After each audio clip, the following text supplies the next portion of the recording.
જય માતાજી। આજે હું બનાવીશ ચણા પુલાવ। તો તેના માટેની આપણે સામગ્રી જોઈ લઈએ।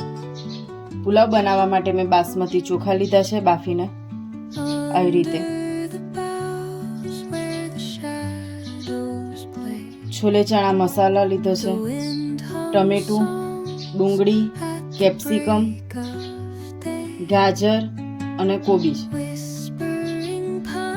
હળદર, ધાણા જીરું, મરચું, હિંગ, લસણ આદુની પેસ્ટ, ચણા બાફીને લીધા છે, લીલા ધાણા, વઘાર માટે જીરું, મીઠું અને વઘાર કરવા માટે તેલ।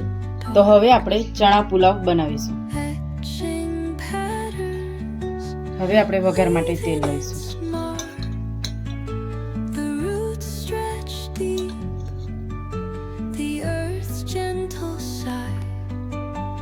તેલ આપણું ગરમ થઈ જશે। હવે તેમાં આપણે જીરું એડ કરીશું।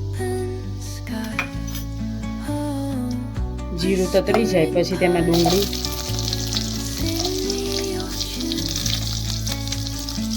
સરસ રીતે શેકી લઈશું।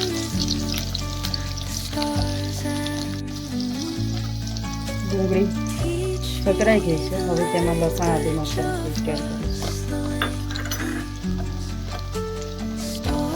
તેને સતત મિક્સ કરીને શેકી લઈશું। હવે તેમાં આપણે બધા વેજીટેબલ્સ એડ કરીશું। ટમેટા, કોબીજ, ગાજર અને કેપ્સિકમ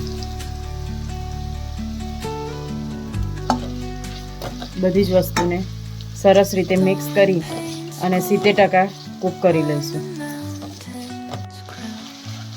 હવે આપણા શાકભાજી સરસ કૂક થઈ ગયા છે। તેમાં બધા મસાલા એડ કરીશું।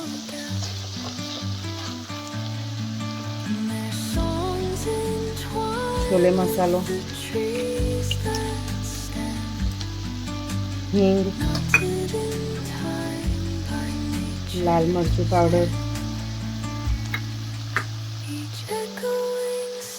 હળદર, ધાણા જીરું પાવડર,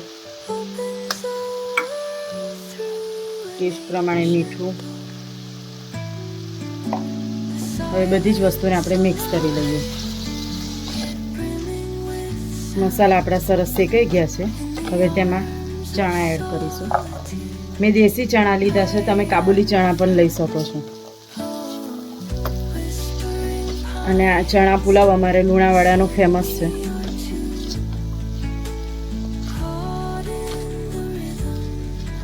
હવે તેમાં કૂક કરેલા ચોખા એડ કરીશું।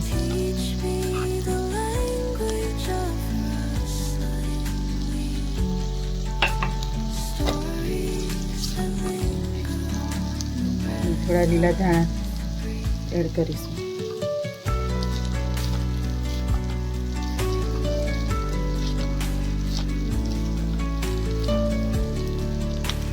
તો તૈયાર છે આપણો ચણા પુલાવ।